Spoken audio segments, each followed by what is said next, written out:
Абхазская молодежь в большинстве своем одевается стильно и недорого. Мы решили выяснить, где люди обновляют свой гардероб. Бывает и часто выезжаем, конечно, за пределы Абхазии, то есть в Сочи, бывает и чуть дальше. По-разному, либо заказываем с Турции вещи. Цена не совсем соответствует товару. А где обычно покупаете вещи? В Турции, в основном в Турции. Есть это? Да. А здесь что покупаете?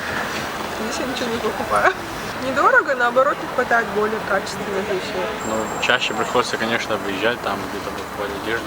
И если все начнут здесь покупать, просто все будут в одинаковом ходить. Желание выехать за покупками за границу возникает из-за того, что в Абхазии практически нет, за небольшим исключением, сетевых магазинов одежды. Да и торговых центров, как таковых, тоже, собственно, нет. Из-за этого цены в Абхазии совершенно не конкурентоспособны по сравнению с зарубежными. И, конечно, выезжая, молодежь может сходить в тот же кинотеатр и получить удовольствие от просмотра киноновинок. Люди всегда будут искать, где дешевле и интересней, а мы продолжаем надеяться, что в Абхазии когда-нибудь появится так давно строящийся торгово-развлекательный центр. С начала финансирования нужно год.